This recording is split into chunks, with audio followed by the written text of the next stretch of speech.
Halo teman-teman semua, Assalamualaikum warahmatullahi wabarakatuh. Selamat malam. Kenalin, aku Safra Alif Aulia, panggilannya Ping, salah satu tutor di TK Ekonomi. Nah, ini merupakan meet pertama kita ya teman-teman di rangkaian program Sikat Ekonomi 30 hari bersama TK Ekonomi. Jadi di trial class ini, nanti yang tutor bukan aku dulu, tapi ada salah satu tutor dari TK Ekonomi, namanya Kak Dia. Oke, Kak Dia mungkin bisa perkenalan dulu. Halo semuanya, namaku Diah Ayu Puspitasari, biasa dipanggil Ayu atau Dia boleh. Saat ini aku mahasiswa semester 2 jurusan akuntansi. Nih, kalau gitu kita langsung mulai aja ya kelasnya. Udah rame juga. Bentar, aku bakal share screen. Bentar ya, saya PPT-nya masih ke-download. Oh ya, jadi teman-teman di sini nanti aku bakal bahas soal-soal tentang TBK, khususnya ekonomi, ada akuntansinya juga. Ini tentang tahun 2019. Maksudnya tipe-tipe tahun 2019, karena tahun 2019 kan pakainya CPT ya, jadi kayak cuma tahu tipe-tipenya doang, kayak materinya yang keluar apa gitu, jadi ini kayak lebih ke prediksi gitu.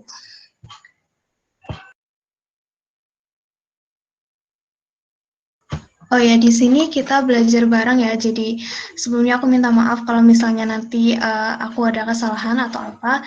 Boleh kok misalnya kita beda pendapat gitu, boleh kok disanggah. Misalnya kalian ada pendapat apa gitu beda sama aku, boleh disampaikan aja.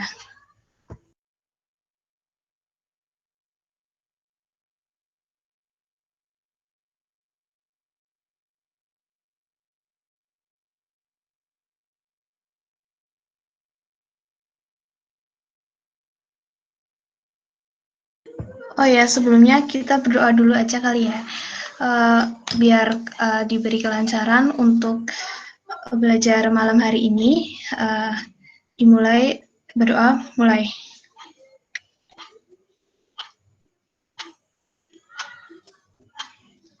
Doa selesai. Oke, aku mulai ya.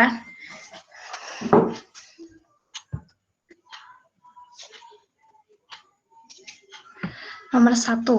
Pernyataan di bawah ini terdapat pada pasar persaingan sempurna, tetapi tidak terdapat pada pasar persaingan monopolistik, yaitu A. Kurva permintaan berbentuk sangat landai, B. Kurva permintaan berbentuk horizontal, C. Banyak penjual dan pembeli, D. Dalam jangka pendek dapat menderita rugi, E. Tidak ada hambatan masuk pasar. Di sini kira-kira ada yang mau coba jawab?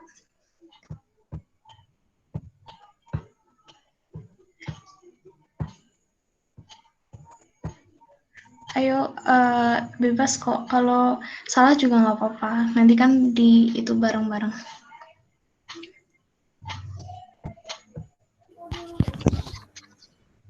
Yang B bukan? Iya, betul. Kalau menurut kamu alasannya kenapa? Soalnya kan kalau nggak tahu deh, tahunya itu. Nggak tahu alasannya. Iya, tapi betul. Gimana Fortuna? Soalnya kalau horizontal pasar persaingan sempurna yang P sama dengan D sama dengan M, AR sama dengan itu loh, oke? Iya, benar. Bisa ditampilin jawabannya, Pink?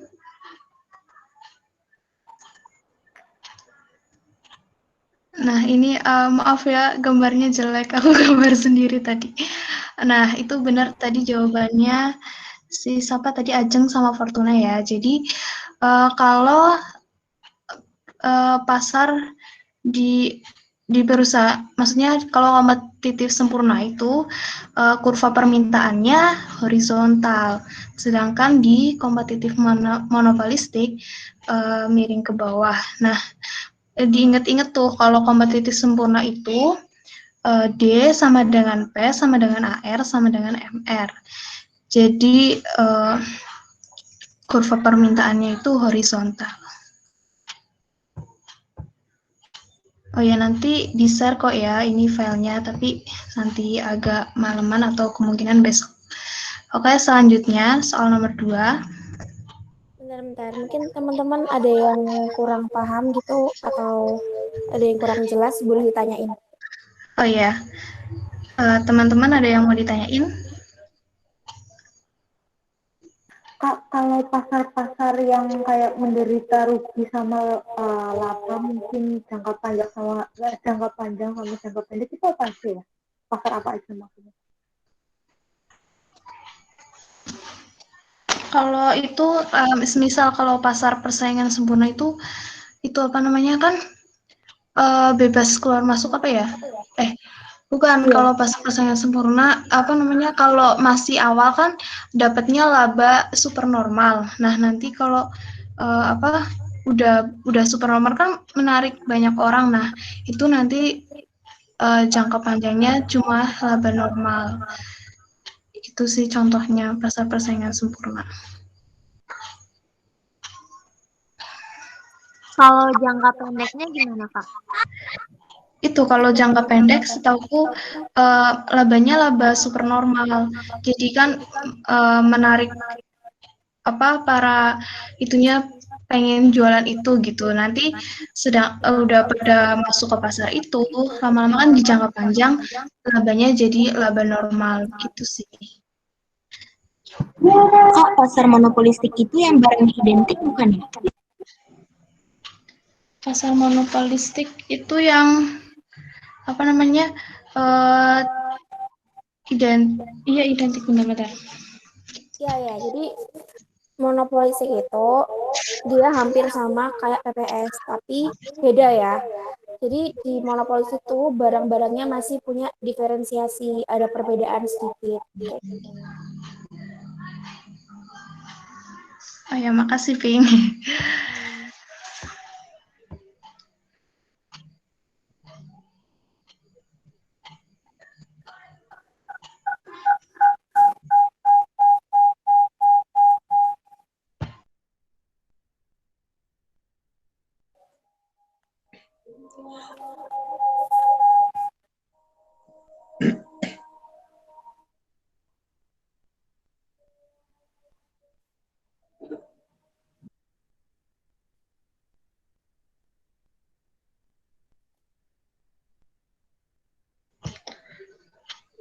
Oke, bisa lanjut atau ada mau ditanyain lagi? Lanjut aja, Kak. Oke.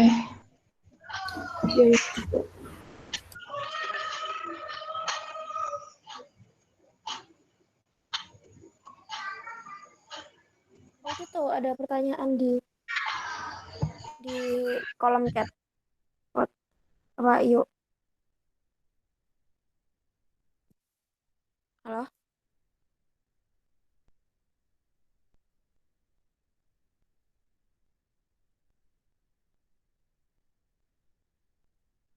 Halo? Iya, halo. Itu di kolom chat ada pertanyaan. Oh iya, bentar. Kalau pasar monopoli itu bisa rugi nggak? Kalau setahu aku ya, itu bisa. Kalau setahu aku. Kalau menurut Pink gimana, Pink? Monopoli ya? Bisa. Monopoli itu bisa rugi.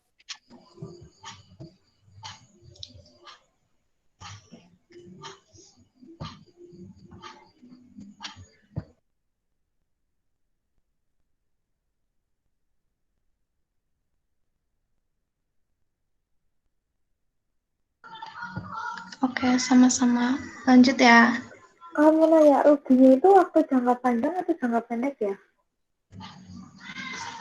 Rugi monopoli itu setahu aku pokoknya ketika kurva AC-nya itu udah di atas kurva AR. Soalnya biasanya kalau kalian belajar di kurva monopoli itu ada bisa kelihatan kan di mana dia total revenue-nya, total produksinya, kayak gitu kan. Nah, ruginya itu bakal kelihatan kalau average cost atau rata-rata biayanya udah di atas muka HR-nya gitu.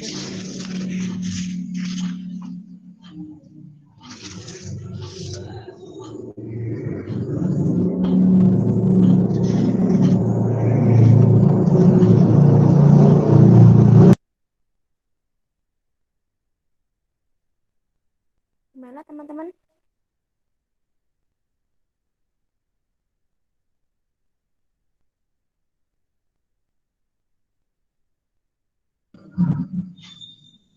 Ada yang mau nanya lagi? Lanjut aja ya.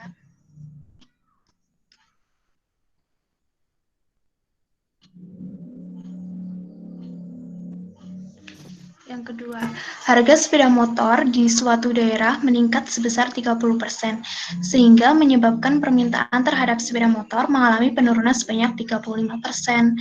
Berdasarkan kondisi tersebut, elastisitas permintaan sepeda motor tersebut bersifat, ya, Fortuna, elastis. Ya, benar, elastis ya. Kalau elastis kan berarti E-nya lebih dari 1. Itu ditampilin pink.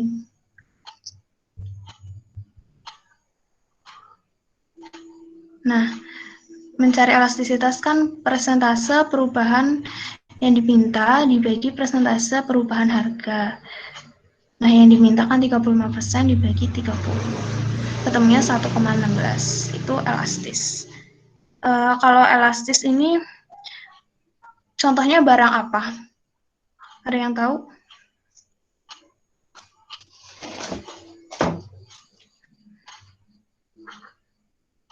Iya, benar, barang mewah ya.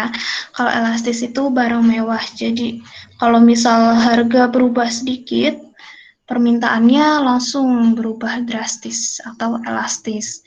Nah, kalau yang ini elastis apa? Ya, kebutuhan pokok. Benar. Walaupun harganya naik, karena itu kebutuhan pokok kan, jadinya mau nggak mau harus dibeli. Jadi, permintaannya nggak sebegitu besar dari persentase perubahannya, nggak sebegitu besar dari persentase perubahan harganya. Kayaknya ini udah paham semua ya tentang elastisitas.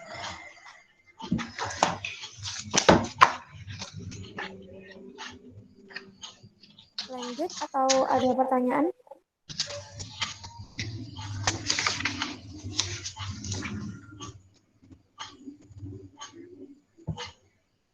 Oke, lanjut ya.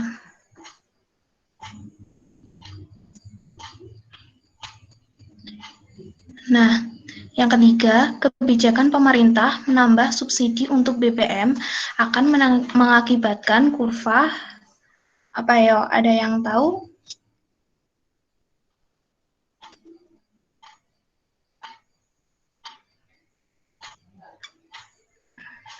Yo, yang lain?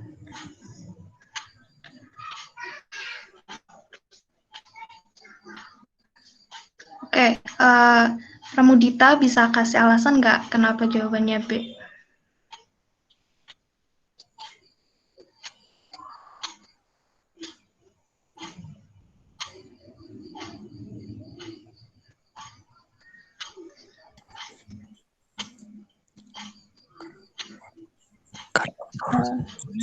Halo? Ada yang bisa kasih alasan? Yang jawab B, aku pilih Pramudita. Yang jawab D, aku pilih Gina. Bisa nggak kasih alasan? Kalau nggak, yang mau aja, siapa yang mau kasih alasan?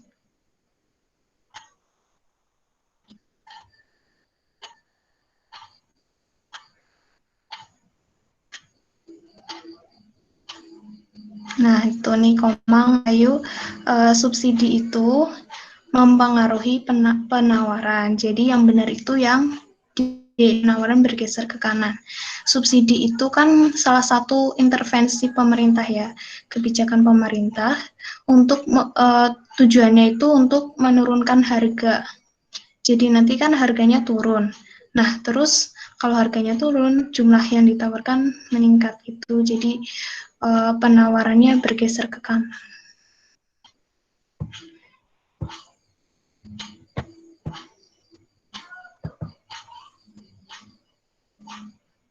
Kalau dikasih subsidi harganya turun. Soalnya kan ibaratnya pemerintah itu ngasih bantuan kan ke perusahaan sama ke pembelinya gitu. Jadi dikasih. Nah, itu benar. Subsidi turun kalau pajak baru naik. Jadi kebijakan pemerintah ini selain ada subsidi, ada juga pajak. Kalau pajak itu ngebuat harganya naik, jadinya penawarannya bergeser ke kiri. Nah, untuk kebijakan pemerintah ini biasanya itu yang berpengaruh cuma penawarannya sih kalau setahu aku. Jadi kayak kalau subsidi sama pajak itu sama-sama ngaruhnya di penawaran. Cuma kalau subsidi itu ngaruhnya penawarannya gesernya ke kanan, soalnya harganya turun. Kalau pajak ngaruhnya penawarannya geser ke kiri, soalnya harganya naik gitu. Ada Oke, yang mau nambahin? kita lanjut, aku mau tanya nih, kira-kira teman-teman tuh udah paham belum kenapa kalau subsidi sama pajak itu pengaruhnya ke penawaran?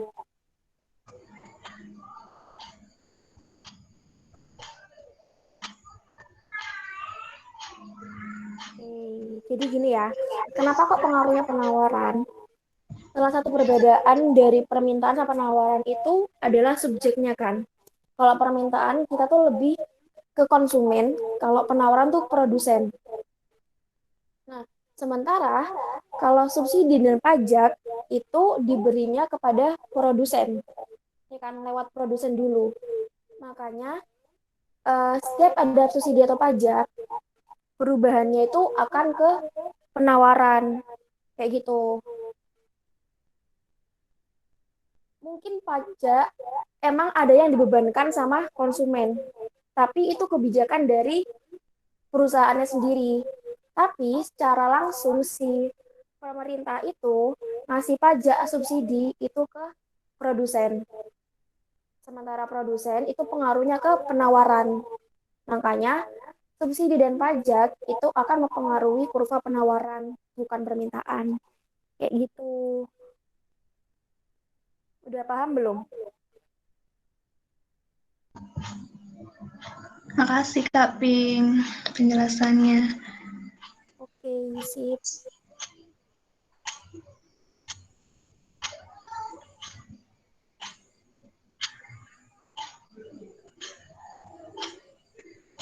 Lanjut ya. Oke.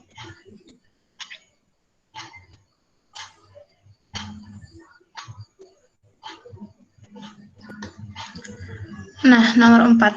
Perekonomian yang lesu menyebabkan banyak pengusaha merugi. Dampaknya pada sektor perbankan. Terjadi kredit macet karena ketidakmampuan pengusaha membayar angsuran. Selain itu, banyaknya nasabah menarik dana di sejumlah bank secara besar-besaran, mengakibatkan bank mengalami kesulitan likuiditas untuk mengatasi masalah tersebut. Langkah tepat yang dapat dilakukan adalah ada yang mau nyoba jawab dulu?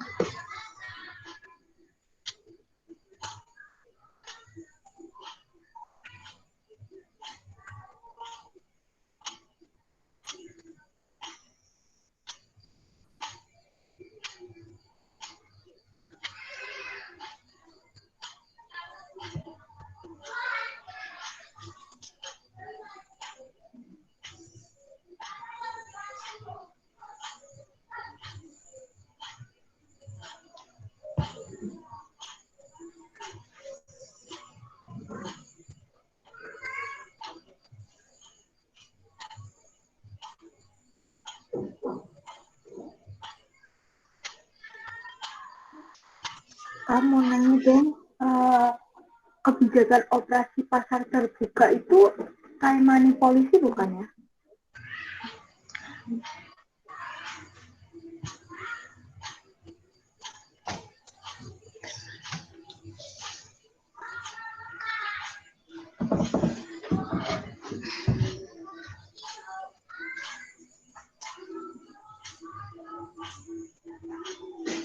Gimana tadi? Maaf, Mas. Itu kebijakan operasi pasar terbuka itu type money policy bukan ya? Oh, operasi pasar terbuka itu namanya open market policy. Type itu sebutan buat kalau dia lagi apa yo? Lagi inflasi itu makanya type. Kalau misalnya lagi deflasi, kita sebutnya easy. Tuh.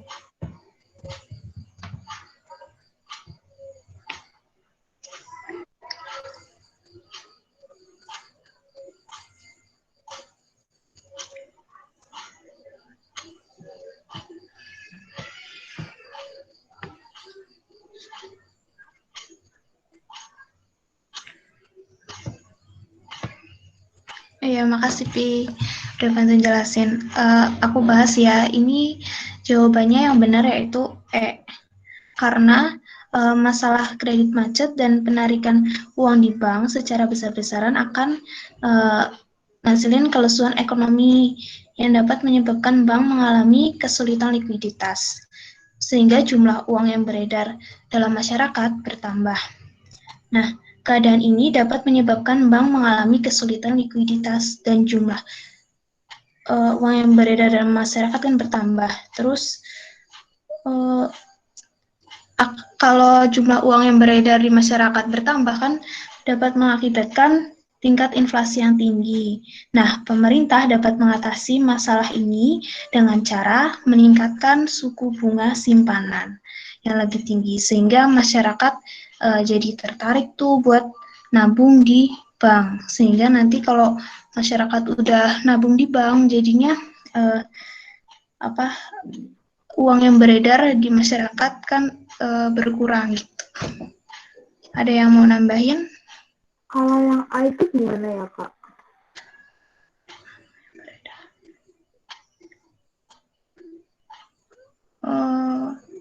Bank sentral harus menarik kembali jumlah.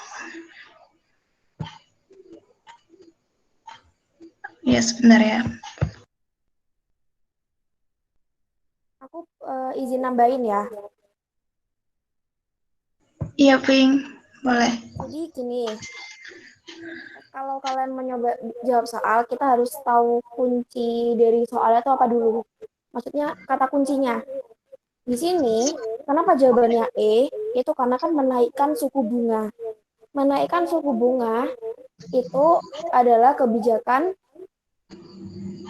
itu kan moneter apa itu yang ketika inflasi ya toh.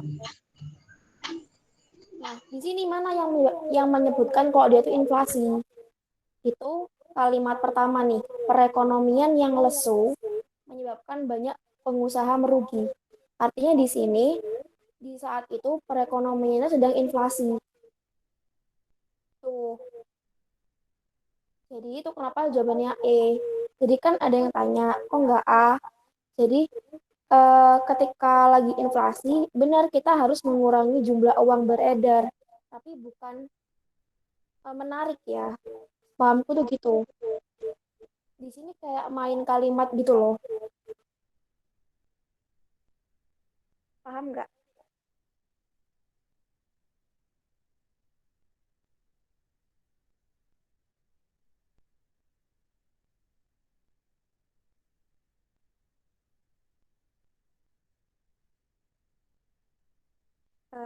Ada yang masih belum paham? Paham ya. Ya aku lurusin. Jadi kebijakan moneter itu kan ada dua. Ada ekspansif sama kontraktif. Kontraktif itu ketika perekonomian tuh lesu atau inflasi. Sementara kalau ekspansif itu ketika perekonomiannya sedang deflasi gitu. Nah, di di moneter kontraktif, ekspansif, nanti ada beberapa komponen gitu. Itu yang harus kalian pelajarin. Apakah harus menambah atau mengurangi, menaikkan suku bunga atau menurunkan suku bunga, kayak gitu. Dan harus dibedain lagi sama fiskal. Itu kebijakan yang dari sisi pemerintah. Kalau moneter, aku tanya coba, moneter itu dari sisi siapa? Bank sentral. Iya benar. Tuh,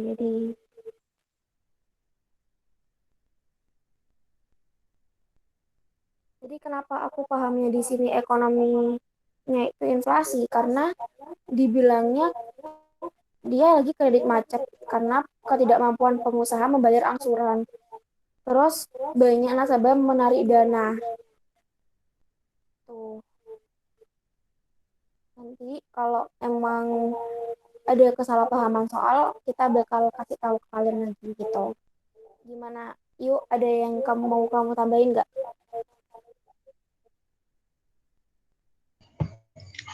Enggak, Pink, udah cukup.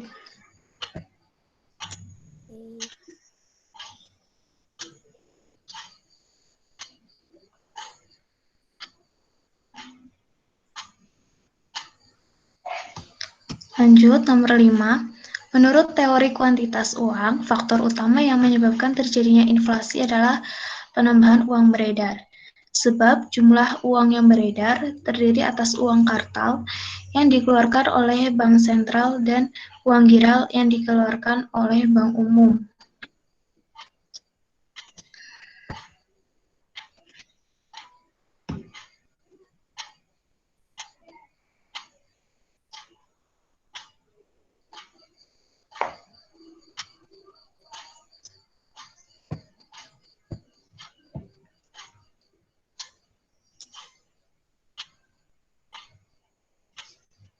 Banyak yang jawab nih.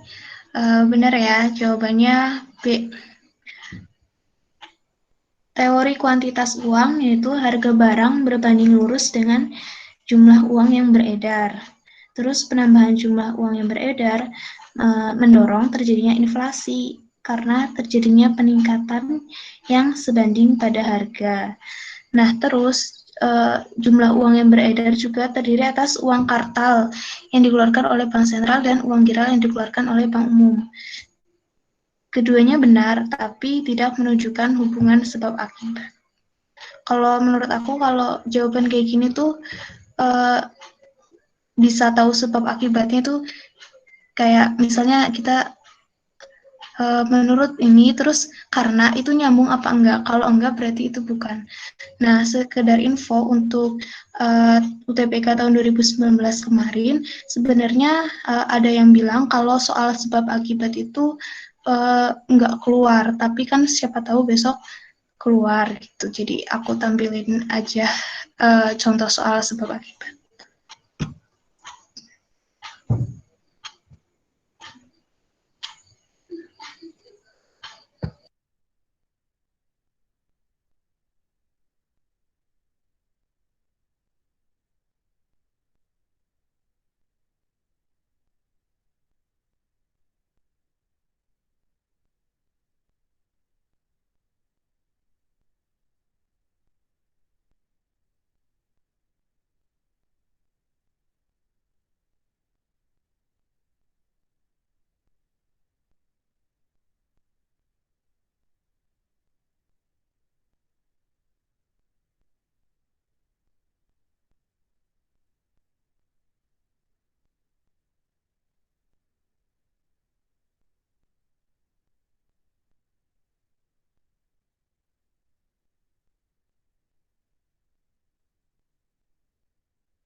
Halo, Ayu.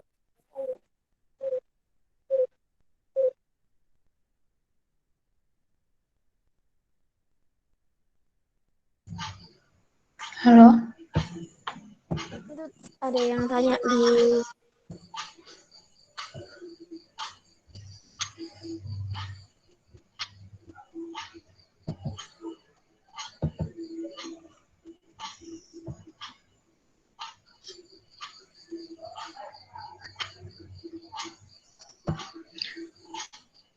Teori kuantitas uang, harga barang berbanding lurus sama jumlah uang yang beredar ya.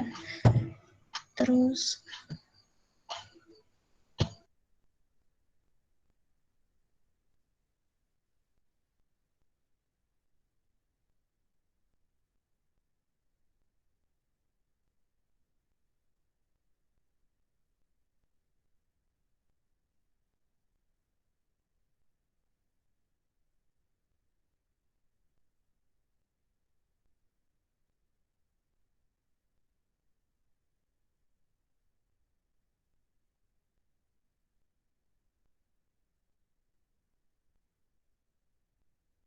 ini lanjut ya.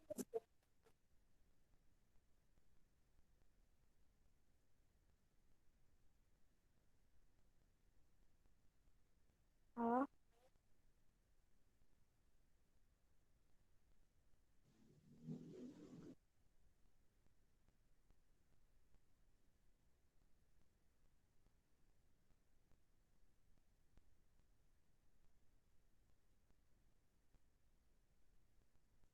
Ini mungkin ada yang mau nyetet dulu.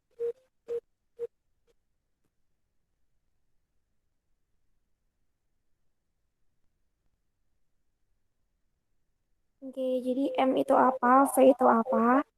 M itu menunjukkan jumlah uang beredarnya, V itu kecepatan peredaran uangnya. Tuh.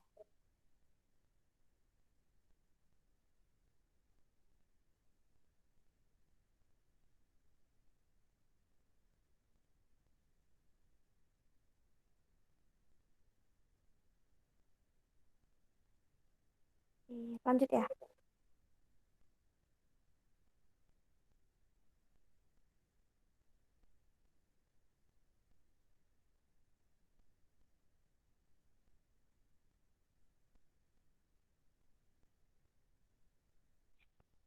Oligopoli. Iya, benar. Jadi, kurva permintaan yang berbentuk patah atau tingkat demand curve itu terjadi pada pasar oligopoli gitu. Kenapa kok bisa tingkat demand curve? Karena di pasar oligopoli itu nanti ada ini deh, gimana ya? Pertarungan harga yang kaku gitu. Makanya ada harga apa sifat elastisasi yang menunjukkan dia elastis sama inelastis gitu. Karena ada kan ceritanya kayak gini, kalau di oligopoli itu kalau si penguasa pasarnya dia menaikkan harga, maka eh, perusahaan-perusahaan lain akan ikut menaikkan harga gitu. Kalau misalnya si penguasa pasarnya itu menurunkan harga, mereka akan ikut menurunkan harga. Tuh, itu kenapa di oligopoli dia kurvanya berbentuk tingkat demand curve. Itu benar jawabannya yang B.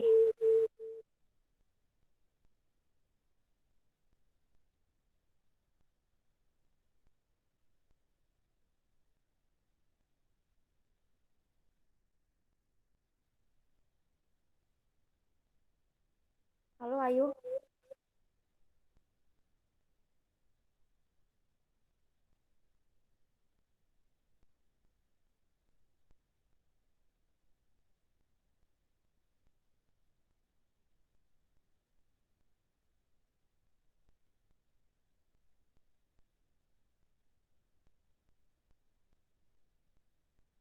Oh ya, aku mungkin ada revisi. Jadi, apa ya, yang nomor ini. Nah, jadi ini kan dikunci, itu bilangnya E toh. Terus tadi kita sempat diskusi kalau kita bingung nih perekonomian lesu itu maksudnya apa gitu. Nah, ternyata aku setuju sama salah satu dari kalian kalau sebenarnya itu ini deflasi. Jadi aku tuh bingung kayak apakah perekonomian lesu tuh sama kayak daya beli yang lesu. Jadi ternyata sama. Daya beli lesu itu terjadi ketika deflasi kan. Perbedaannya sama inflasi, kalau inflasi orang itu cenderung untuk sering mengeluarkan uang. Ya kan jumlah uang beredar sangat tinggi kayak gitu. Jadi benar jawabannya dia deflasi. Maka kalau deflasi, seharusnya jawabannya yang B. Gimana teman-teman, ada yang nggak setuju?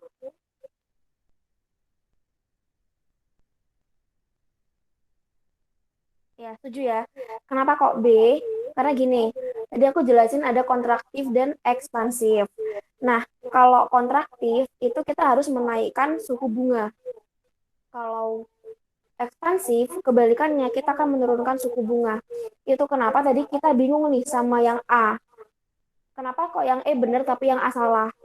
Jadi itu jawabannya deflasi kan, makanya jawabannya yang B gitu, menurunkan suku bunga. Jadi makasih ya tadi yang udah ngingetin.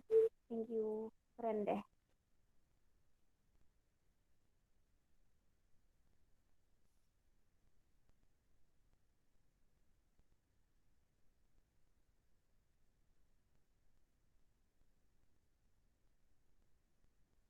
Oke, lanjut nih. Soal akuntansi. Donita mengambil uang untuk keperluan pribadi dari modal yang disimpan pada suatu perusahaan sebesar 12 juta. Pencatatan transaksi tersebut yang tepat pada jurnal umum adalah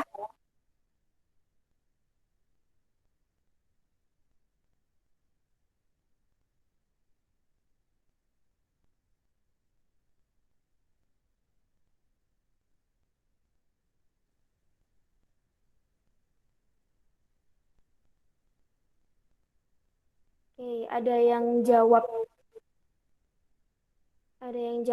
do, ada yang jawab B.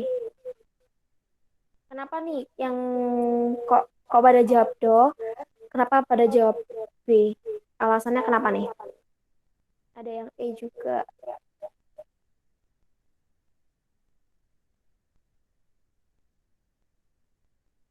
Oke, kita buka ya. Jadi jawabannya itu do. Kenapa? Karena kalau udah di jurnal umum, kita bicaranya itu tergantung transaksi yang dilakukan. Kalau misalnya kita balik ke persamaan dasar akuntansi, maka yang berpengaruh adalah modalnya.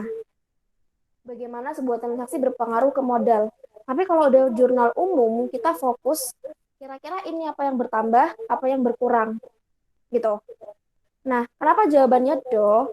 Karena ketika ada suntikan modal, maka kan yang bertambah kan kas pada modal gitu kan. Kas bertambah di debit, modal bertambah di kredit. Lalu di soal ini dia bilang Donita mengambil uang untuk keperluan pribadi. Artinya ada privo yang bertambah. Maka yang berkurang adalah kasnya gitu. Makanya di sini jawabannya do. Privo 12 juta, kas 12 juta. Gitu. Di privo bertambah, di kas berkurang. Berarti privonya di debit, kasnya di kredit. Kayak gitu. Gimana teman-teman? Ada yang kurang paham?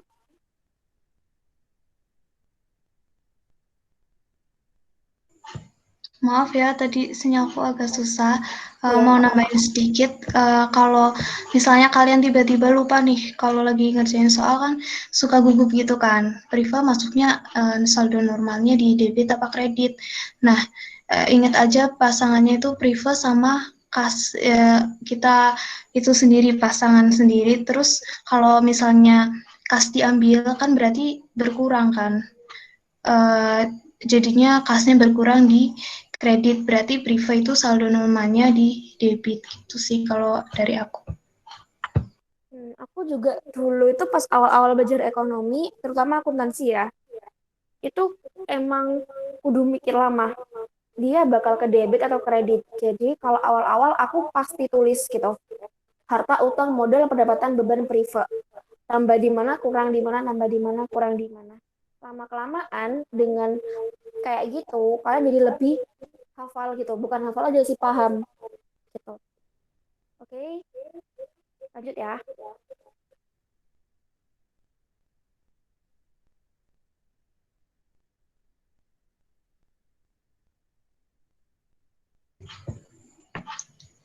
Lanjut ya, nomor 8. Kenaikan harga barang X yang merupakan substitusi dari barang Y akan menyebabkan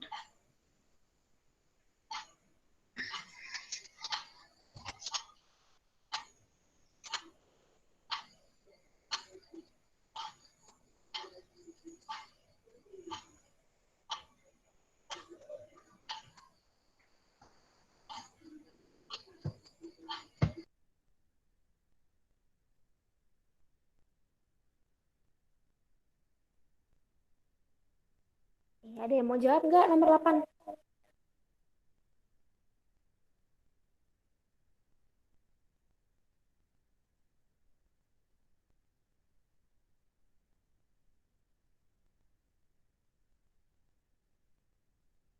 Salma atau Niko Mang Ayu boleh nih jelasin kenapa kok jawaban kalian A.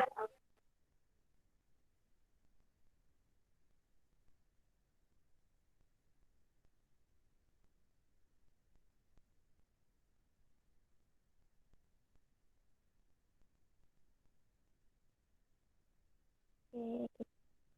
Halo Ayu. ya halo. Oke, boleh kamu lanjut.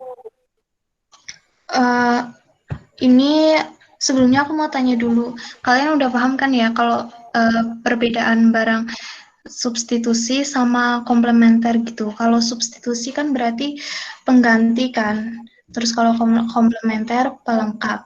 Nah, misalnya kalau harga barang X yang merupakan substitusi dari barang Y naik, yang naik harga barang X-nya. Nah, berarti barang Y itu permintaannya akan apa?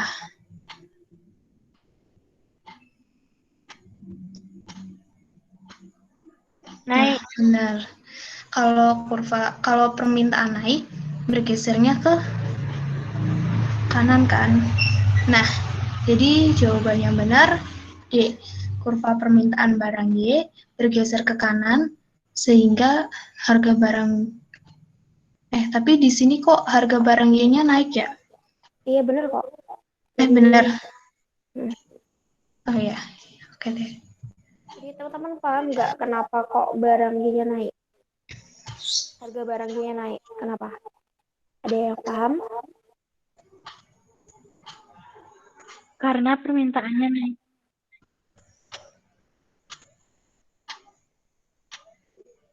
Bentar.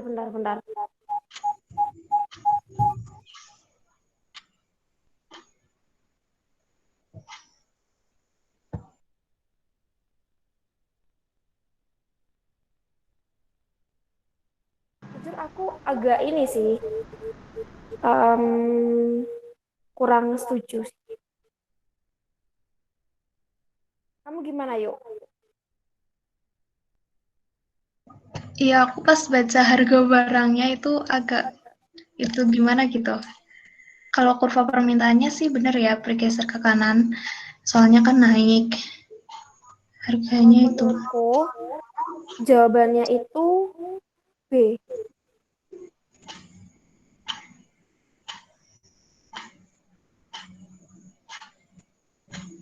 Yang lain ada tanggapan nggak?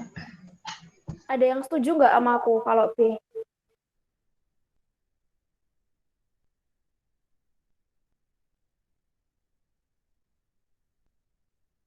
Jadi gini, kalau aku mikirnya, kan harga barang X naik kan, itu substitusi barang Y. Otomatis barang Y ini kurva permintaannya akan bergeser ke kanan, ya kan? Kalau bergeser ke kanan, artinya titik harganya ini akan ini toh semakin tinggi kan, bukan turun. Itu pertama. Kedua, kalau misalnya dia setelah bergeser ke kanan, permintaannya akan naik, maka salah satu cara yang bisa dilakukan kompetitor X, dia harus menurunkan harga barangnya kan.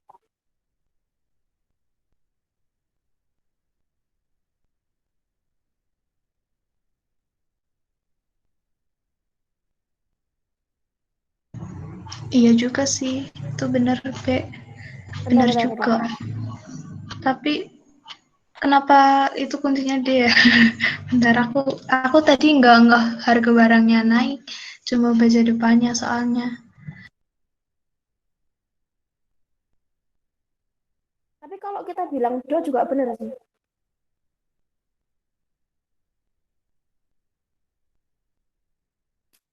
Iya sih, kalau mikir ribet B, tapi kayaknya kalau mikirnya anu do deh. Do. Do, jawabannya do, benar do. Kalian paham kan kenapa do? Oke, aku ulang ya. Kalau kalian mikirnya jelimet, B itu masuk akal. Tapi kalau secara efek langsung, ya do. Kenapa? Karena tadi kan, karena X dan Y itu barang substitusi. Pelan-pelan kita. Harga barang X naik, otomatis permintaan barang Y ini akan meningkat. Maka dia bergeser ke kanan. Kalau bergeser ke kanan, kurva permintaannya, berarti harganya akan naik kan, mengikuti pergeseran kurvanya. Gitu. Itu. Paham nggak? Oh ya, kalau misalnya itu dibuat kurva aja, biar ngebuktiin kalau ke kanan permintaan naik, harganya naik gitu kali ya, Ping? Boleh. Gini. Ini kurva ya. Ini P, ini Q. Pada awalnya titik keseimbangan Y, ini barang Y ya. Ini S, ini D. S1, S1. Ini kurva barang Y. Harga barang X kan naik. Misal kopi sama teh. Harga teh itu naik. Otomatis konsumen akan beralih ke ke kopi, ya kan? Sampai sini paham nggak? Nah, kalau udah berpindah, maka kurva permintaan dari kopi otomatis akan bergeser ke kanan, ya kan? Awalnya titik keseimbangannya di sini. Misal ini T-nya 10. Lalu karena kurva permintaannya bergeser ke kanan, maka ketemu sama titik keseimbangan yang baru. Di sini kelihatan kalau harganya itu akan semakin mahal, misal 15. Kayak gitu. Itu kenapa jawabannya yang do. Tuh.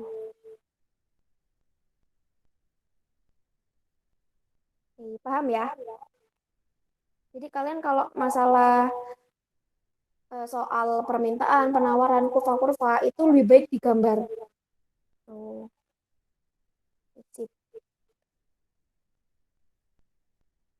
Nah, iya, kadang ada soal P naik, Q-nya juga naik. Ntar ada yang soalnya tuh kayak gitu. Jadi gambar aja kurvanya. Belajar. Next. Gimana lanjut? Udah next kan?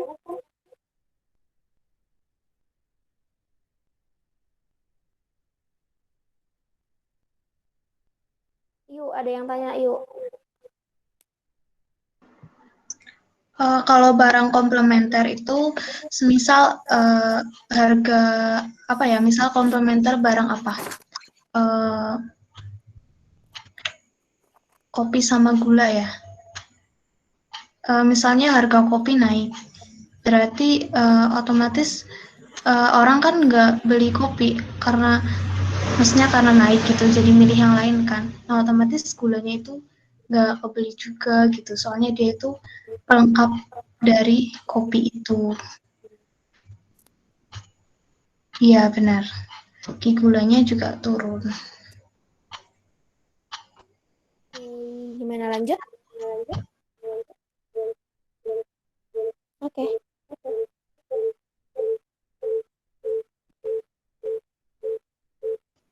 Ada 15 soal. Lanjut ya, nomor 9. Saulhana melakukan pembayaran gaji setiap Sabtu untuk 6 hari kerja.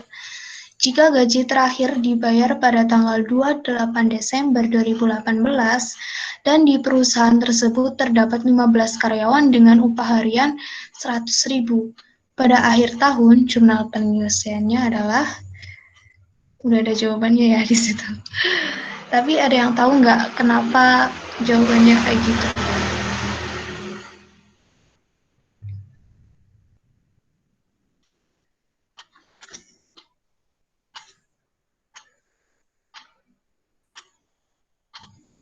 Iya benar, beban nambah di debit, benar.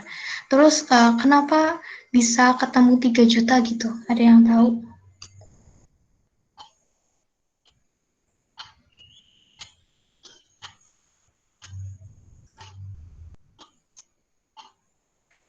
Atau ada jawaban lain, ada pandangan lain? Harusnya nggak 3 juta nih, harusnya segini gitu.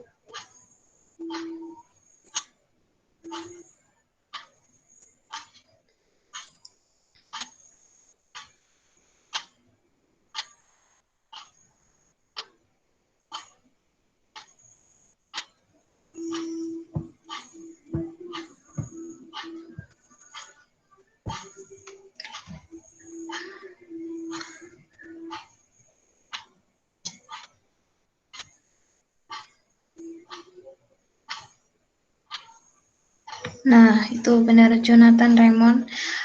15 juta, 15 jeti dikali 2 hari. Dari kan jumlah karyawannya kan 15 kan. Terus upahnya 100.000. Nah, terus jumlah hari gaji terutang, soalnya terakhir bayar kan tanggal 28 kan. Berarti tanggal 31 jurnal penyesuaiannya itu 15 dikali 100.000 dikali 2 hari. Ketemunya 3 juta. Terus jurnal penyesuaiannya berarti beban gajinya di debit sebesar 3 juta, beban nambah di debit. Ingat-ingat beban nambah di debit, lalu utang nambah juga di kredit. Yang mesti kalian ingat-ingat sih kalau aku ya, kalau ngerjain soal akuntansi itu yang paling penting aset, beban sama ekuitas. Pokoknya kalau kas itu, pokoknya yang paling penting itu menurut aku buat jadiin patokan itu kas, beban, sama utang.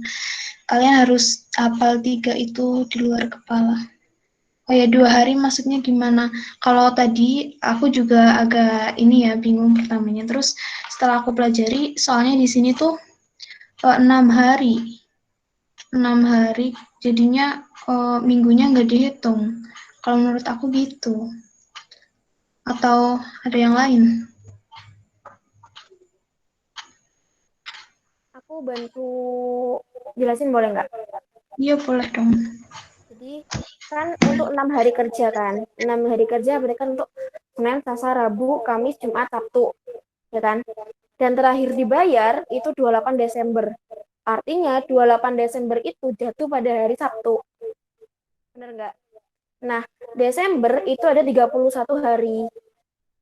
Berarti sisanya kan tanggal 29, 30, 31. Ya kan? Nah, sementara hari Minggu itu libur. Itu berarti sisanya kan tinggal 29 sama 30. Gitu kan? Anggapannya gitu. Jadi sisanya 2 hari.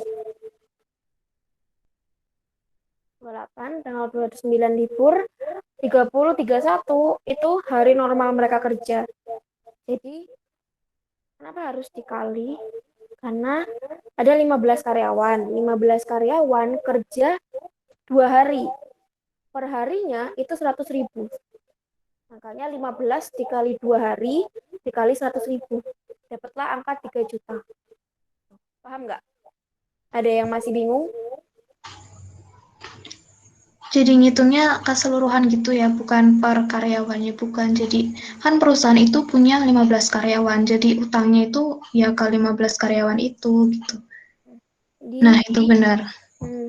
28 itu kan Sabtu. 29 Minggu toh. Minggu itu libur. Berarti sisa tanggal 30 tambah tanggal 31. Berarti kan itu masuknya Senin sama Selasa. Senin Selasa itu termasuk hari kerja mereka. Itu kenapa kita ngitungnya dikali 2 gitu. Oke, kalian paham kan? Oke, siap Duyong. Oke, lanjut ya. Kalau beban di kredit, beban kalau bertambah di debit.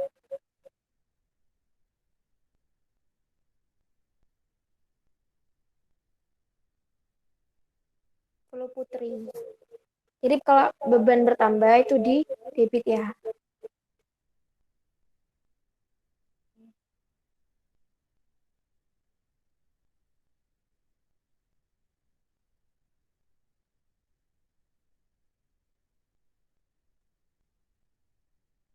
Oh, itu beda lagi. Kalau beban gaji sama utang gaji itu jurnalnya cuma satu, nggak pakai metode-metodean. Kalau kalian ngomongin sewa dibayar di muka, terus pendapatan sewa, gitu-gitu kan pakai metode. Nah, tapi kalau misalnya beban gaji utang gaji itu dia emang udah mutlak itu jurnalnya kayak gitu. Ayu ada yang mau ditambahin nggak yuk? Iya, kalau beban gaji tuh udah kalau apa pasangannya sama utang gaji gitu sih setauku. Nggak pakai metode-metode yang beban sama harta bukannya itu beda. Ya, templatannya udah gitu. Lanjut ya.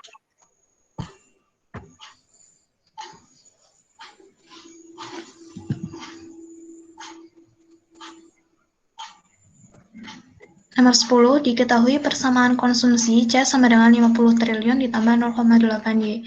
Jika pendapatan nasionalnya 900 triliun, besarnya tabungan masyarakat adalah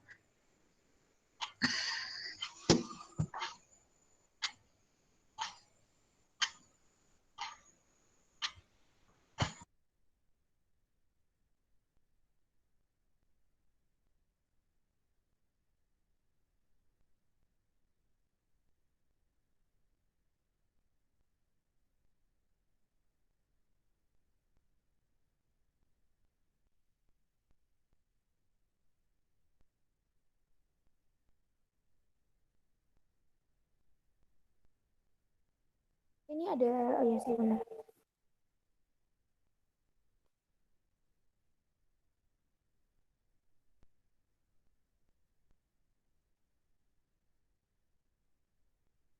Udah pada jawab tuh yuk. Oke, jadi benar ya jawabannya rata-rata jawab D. Jawabannya 130 triliun. Diketahui kan C-nya 50 triliun ditambah 0,8 Y. Terus Y-nya 90 triliun. Ditanyanya S, terus penjelasannya tinggal masukin tuh Y-nya ke situ 900 dikali 0,8 kan ketemu 720. Jadi ketemu C-nya 770. Terus nyari S-nya kita pindah ruas. Y-nya kan 900 dikurangi 770. Jadi ketemu 130 triliun.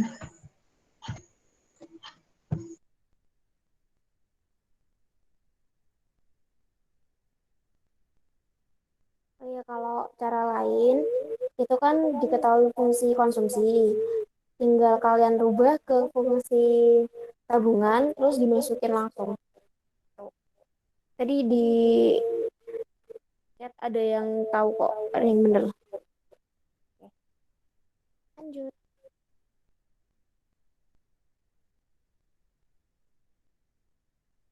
Sorry. 11. Apabila bank sentral meningkatkan rasio cadangan wajib minimum, maka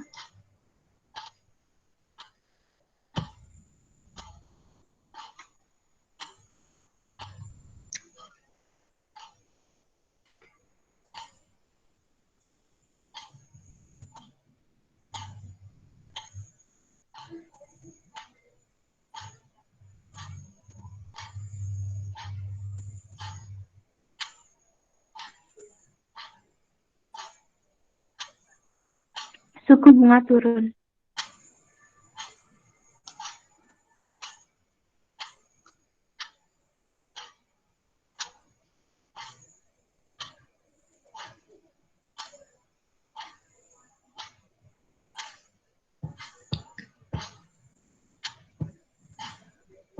Ada yang mau coba jawab lagi?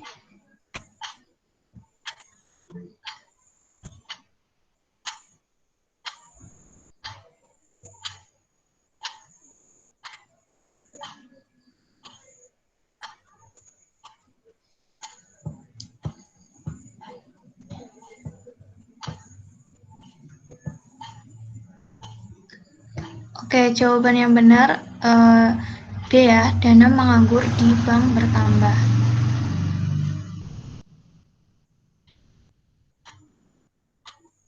Itu penjelasannya. Jadi kalau meningkatkan rasio cadangan wajib minimum, berarti kan disimpan saldonya gitu. Jadi bank nggak menciptakan kreditnya itu berkurang. Soalnya kan udah jadi cadangan wajib minimum gitu uangnya. Ada yang mau nambahin, Pink? Itu ada yang tanya tuh di disuruh bahas opsi A, Kak. Menciptakan kredit itu apa ya, Kak? Gimana yuk?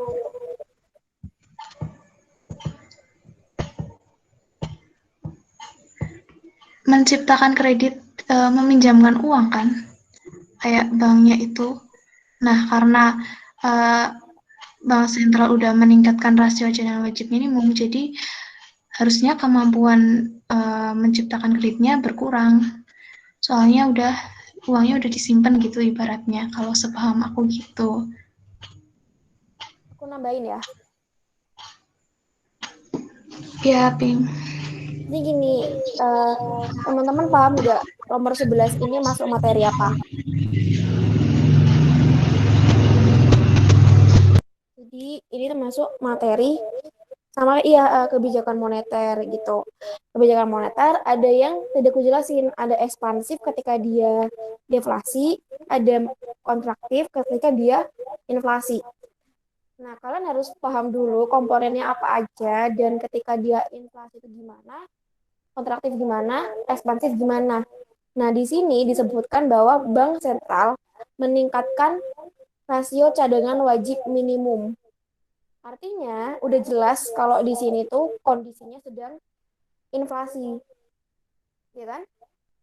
Karena inflasi, kita bahas yang A, kemampuan bank menciptakan kredit bertambah. Jelas salah, karena ketika inflasi lagi kontraktif, justru Bank Indonesia akan memperketat kredit mereka, memperketat membuat pinjaman gitu kan. Terus kalau yang C, cadangan devisa berkurang, jelas salah. Karena ketika kalau inflasi, cadangannya justru akan semakin banyak. Karena kita di Bank Sentral meningkatkan rasio cadangan kasnya. Nah, kalau do suku bunga menurun, itu jelas salah. Karena suku bunga menurun itu kita ambil ketika sedang deflasi atau ekspansif, ya kan? Kalau uang beredar meningkat, salah dong. Karena untuk kata ketika kita meningkatkan rasio cadangan, itu tujuannya untuk mengurangi jumlah uang beredar. Kayak gitu. Nah, teman-teman paham apa enggak?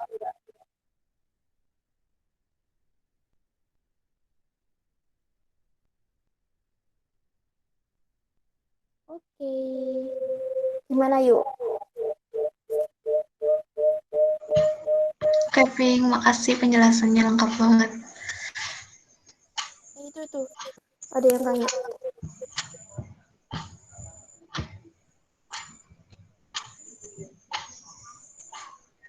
Kamu atau aku yuk yang jawab dana menganggur? Kamu aja deh, Pink, sekalian. Jadi kalau aku pahamnya sih dana menganggur tuh ya tadi dana yang bisa digunakan oleh bank sentral itu untuk misal kayak memperluas kredit, menambah kredit, gitu. Nah, karena di sini kan dia justru harus mengurangi pemberian kredit kan. Makanya dananya di bank itu bertambah karena dia nggak ngasih pinjaman, terus untuk mengurangi jumlah uang beredar yang memperbanyak cadangan kasnya gitu. Makanya dana menganggur di bank itu akan bertambah. Tuh. Gimana? Paham nggak?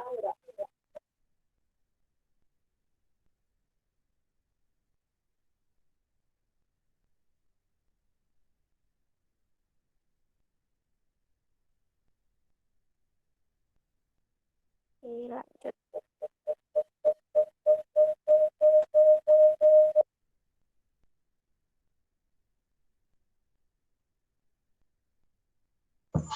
Oke, lanjut nomor 12.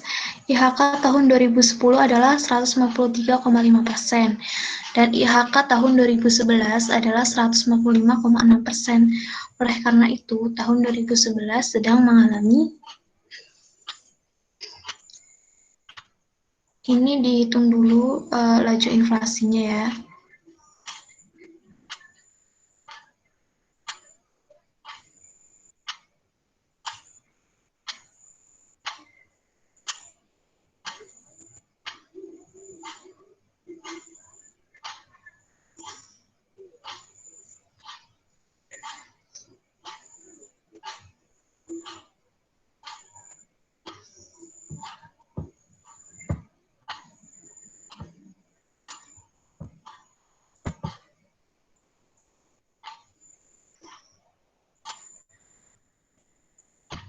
Ada jawaban lain lagi nggak?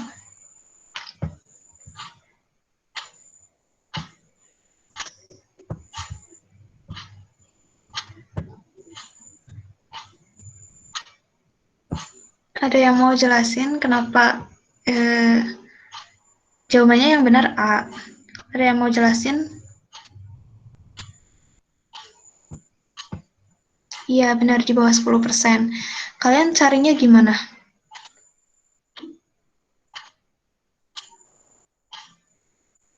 Kita cari dulu ya laju inflasinya. Caranya perubahan IHK-nya, terus per IHK sebelumnya dikali 100%. Jadi ketemunya 1,46%. Masuknya ke inflasi ringan. Kalau inflasi ringan itu kurang dari 10% per tahun. Inflasi sedang 10% sampai 30% per tahun. Inflasi berat 30% sampai 100% per tahun. Dan kalau inflasi sangat berat atau bisa disebut hiperinflasi lebih dari 100 tahun, 100%.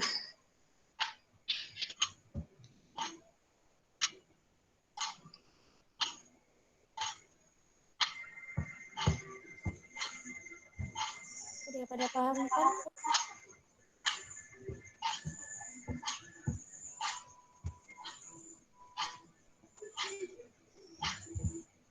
Oke, setuju lanjut nggak?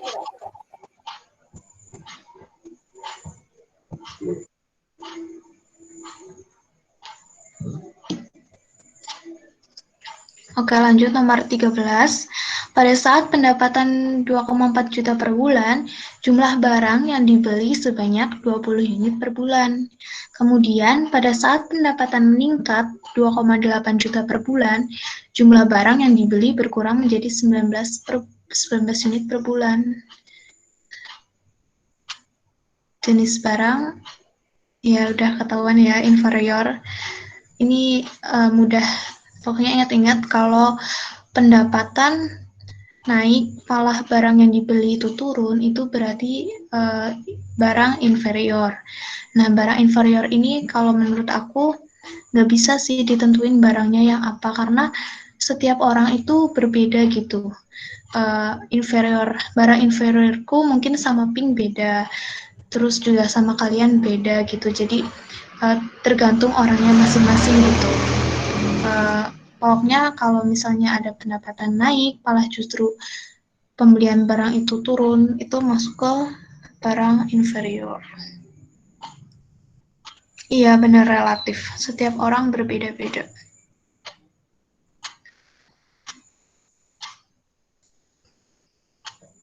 Clear ya berarti.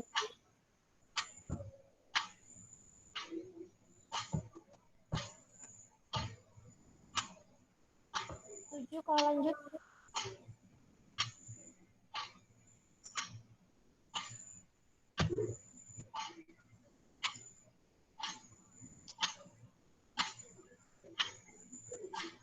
Lanjut ya, 14. Biaya pemungutan pajak tidak boleh lebih besar daripada penerimaan pajak itu sendiri. Prinsip pemungutan pajak seperti ini dinamakan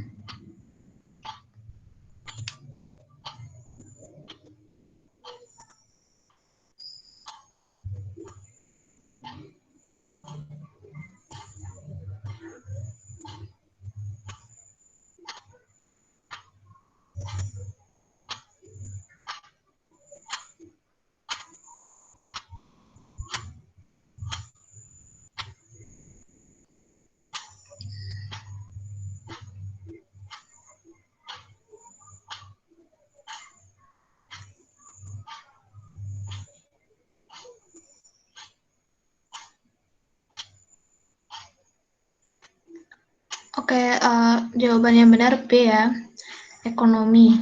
Biaya pengungutan dan pemenuhan kewajiban pajak bagi wajib pajak itu harus proporsional. Biaya pemungutannya harus lebih rendah dari beban pajak yang harus dibayar. Kalau keadilan itu pajak yang dikenakan sebanding dengan kemampuan dan penghasilan wajib pajak. Kalau kepastian, pemungutan pajak dilakukan harus berdasarkan undang-undang, yaitu harus ada kejelasan, ketegasan, dan adanya jaminan hukum.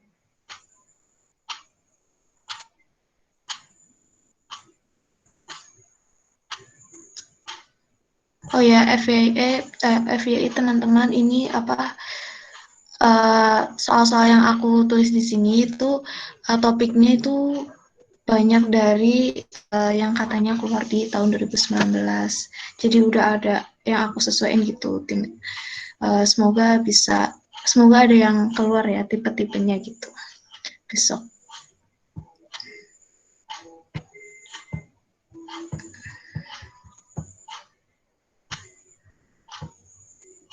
Ini juga ada kan APBN tahun kemarin katanya ada yang dapat. Jadi aku masukin ke nomor 15. Anggaran pendapatan dan belanja negara atau APBN yang disetujui oleh DPR dapat menjadi pedoman bagi pemerintah untuk membiayai pelaksanaan berbagai program dan kegiatan pembangunan. Hal ini merupakan fungsi APBN untuk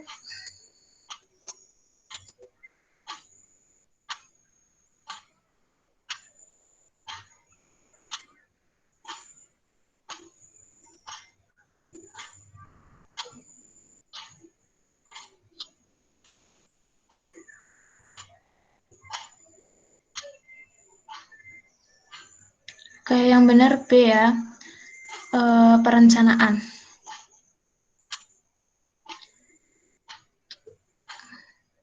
Kalau ini bisa dihafalin mungkin ya, siapa tahu besok keluar. Emang ekonomi itu sebenarnya ya, kalau aku sih ada sebagian yang harus dihafal, nggak ya emang pemahaman ya paling utama, tapi kalau itu aku lebih suka ngafal kayak jadi biar tepat gitu. Jadi kalau bisa ini dihafalin, takutnya besok keluar juga.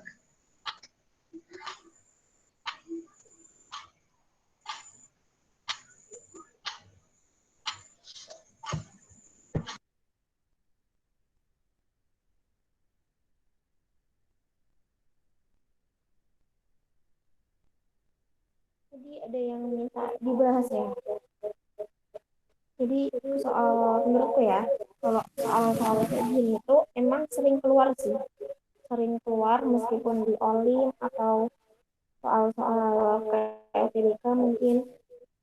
Cuma kalau kalian lebih ini sih, kalau soal APBN tuh lebih ke pemahaman. Jadi kayak distribusi itu pokoknya tujuannya tuh mereka tuh untuk masyarakat tuh dapat keadilan gitu loh. Bukan masyarakat aja sih, kayak kan kita distribusikan kemana, untuk kemana alokasi itu kayak ini untuk apa gitu loh biasanya. Emang agak susah sih jelasin aku juga. Cuman kalau udah kebiasa pasti ngerti kayak oh ini distribusi, oh ini alokasi. Stabilisasi berarti pasti kalau misalnya misal ada masalah ada masalah ekonomi, terus APBN digunakan untuk mengatasi masalah tersebut, berarti ini stabilisasi gitu. Nah kalau di sini dia gemah aku juga nggak tahu kenapa. Jadi kalau yang kenapa dia perencanaan, karena di soal kan gini, untuk membiayai pelaksanaan berbagai program dari kegiatan pembangunan. Nah, program dan pembangunan ini itu kan merupakan rencana dari pemerintah. Makanya APBN ini digunakan untuk perencanaan gitu.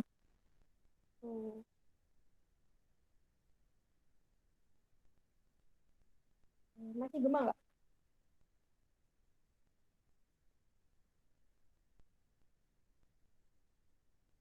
Oke. Sip. Ayu ada tambahan nggak yuk? Udah enggak sih, cuma mungkin aku mau ngucapin makasih sama Pink yang udah bantu jelasin. Maaf juga kalau penjelasan dari aku kurang begitu jelas ya teman-teman. Semoga kalian bisa, semoga soal-soal ini bermanfaat untuk kalian. Terus semangat juga belajarnya, udah hamin berapa ini ya. Semoga semua kalian bisa diterima di perguruan tinggi dan jurusan impian kalian. Terima kasih dan maaf juga ya.